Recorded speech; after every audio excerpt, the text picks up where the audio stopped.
Bajaj group के founder जमना लाल जी, वो Congress party के बहुत करीब थे। सिर्फ उन्होंने गांधी जी को माना और विनोबा को कुल गुरु माना, गांधी को पिता तुल्य माना।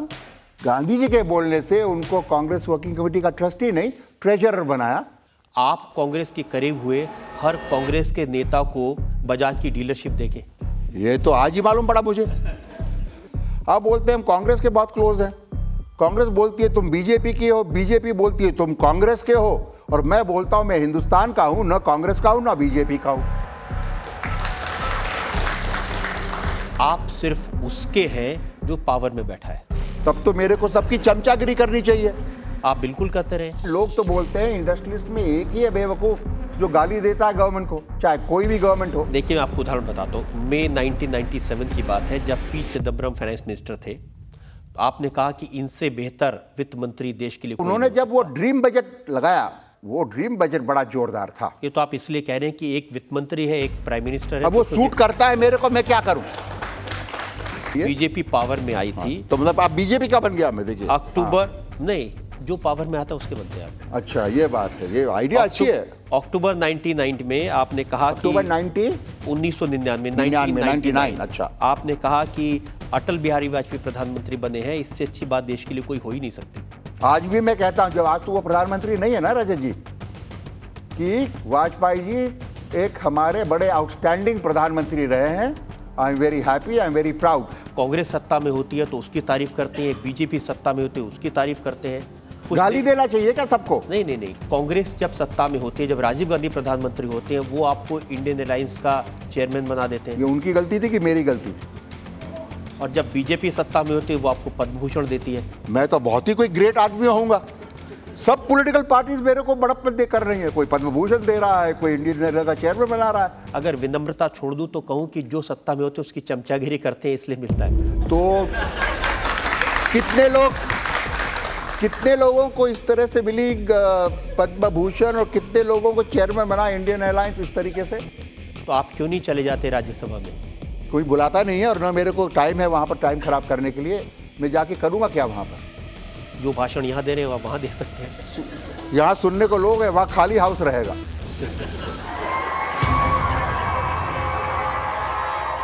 कोई फिल्म स्टार राजनीति में आता है, ऐसी पार्टी में आता है जहाँ वो प्रभावी हो सकता है, तो लोगों की उम्मीद रहती है कि कम से कम वो फिल्म इंडस्ट्री के लिए कुछ करेगा। आप तो फिल्म इंडस्ट्री के भी ग्रेटफुल नहीं रहे कि आपने कुछ नहीं किया। मैं तो मान रहा हूँ अपनी इस कोताही को, मैं मान रहा हूँ अपनी इसको मैंने नहीं कर पा रहा हूँ, लेकिन मैं चाहता हूँ कि हम लोग सब इकट्ठे होकर इसको पार्टियों के उस विप से बाहर होकर हम एक ऐसा कॉमन एजेंडा लेके चलें जो फिल्म इंडस्ट्री की भलाई के लिए हो। ये मानते हैं कि फिल्म इंडस्ट्री के लोग कितनी भी कोशिश कर लें, इकट्ठे नहीं हो सकते? मैं ये मानता हूँ कि फिल्म इंडस्ट्री के ही लोग हैं, अगर कोई ऐसी समस्या और इशू आ जाए, वो इकट्ठे हो सकते हैं और इकट्ठे हो जाते हैं। राजबब्बर साहब, उत्तर प्रदेश में आपकी पार्टी की सरकार है, समाजवादी पार्टी की। पिछले 2 साल में 7 फिल्में टैक्स फ्री हुई हैं। वो 7 फिल्में या तो अमिताभ बच्चन की हैं या अभिषेक बच्चन की। मुझे लगता है कि आप मुझसे जो है आज कोई प्रश्न नहीं कर रहे हैं। अमिताभ बच्चन जी नहीं आए हैं, इसलिए सारे सवाल मुझ पर कर रहे हैं। मुझे ऐसा लग रहा है कि अमिताभ बच्चन के बारे में कुछ भी पूछें, आपकी पार्टी में उनका प्रभाव है तो आप उससे बचना चाहते हैं। व्यक्ति प्रभाव से तो शायद राज बब्बर कभी जो है अपने आप को कमजोर नहीं करता, लेकिन सम्मान जरूर करता है। अच्छा, ये बताइए कि आपने जो फिल्में बनाई वो तो टैक्स फ्री नहीं हुई?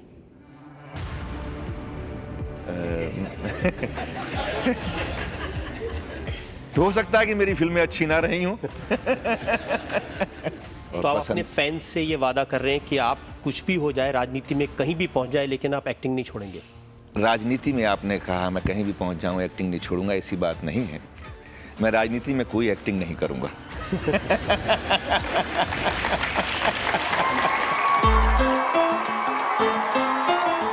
पहली बार आपको इंटरनेशनल क्रिकेट में मौका मिले, इसके लिए मोहम्मद अजहरुद्दीन ने आपकी काफ़ी मदद की थी, उन्होंने आपका नाम आगे किया था।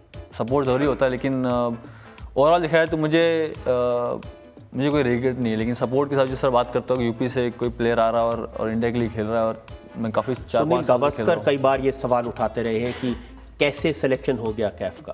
लेकिन कभी क्या अच्छा होता है कि आप अगर कोई आपके बारे में ख़राब बातें लिख रहा है या बोल रहा है तो आपको मोटिवेशन मिलता है। मेरा ऐसा है, मेरे साथ ऐसा है कि मैंने हमेशा अपने आप को आप उस गावस्कर स्टेज को से कहना निकल चाहते हैं कर- कि जितना खराब लिखेंगे आप उतना बेहतर खेलेंगे? मैं किसी को बोल नहीं रहा हूँ, लेकिन मुझे ऐसा मेरा खुद का मानना है कि मैं एक का नाम नहीं ले रहा हूँ, मैं बोल रहा हूँ कि ज़्यादातर ऐसा होता है मेरी लाइफ में। जिस तरह मैंने क्रिकेट खेली है, अप डाउन हमेशा रहा है मेरी लाइफ, आप करनी कह रहे थे पड़ेगी कि आप अप साथ। डाउन रहे हैं, लेकिन अगर सिलेक्शन प्रोसेस देखें तो हमेशा से ऐसे रहा है जैसे एक कार में स्टेपनी होती है, कभी सौरव गांगुली हटे तो उनकी जगह आप खेलेंगे, सचिन तेंदुलकर को चोट लगी तो उनकी जगह आप खेलेंगे, युवराज को चोट लगी आप, एक स्टॉप गैप अरेंजमेंट स्टेपनी जैसे होती है, ऐसे आपका इस्तेमाल हुआ है। किसी प्लेयर को मतलब इतना आसान नहीं होता कि आप हर एक मैच के बाद उसको अंदर बाहर कर रहे हैं, तो वो थोड़ा सा इनसिक्योरिटी रहती है माइंड में। कई बार ऐसा हुआ है कि आपने अच्छे रन बनाए, आपने फील्डिंग अच्छी की, आपने बेहतरीन परफॉर्मेंस की, उसके बावजूद आपको ड्रॉप कर दिया गया। आपको लगा कि आपके साथ इनजस्टिस हुआ कभी? आप फील करते हो कभी कभी, आपको लगता है कि यार मेन चीज़ होती है आपकी फॉर्म अगर आपकी चल रही तो आपको चाहते हो कि आपको मैचेस मिले लगातार।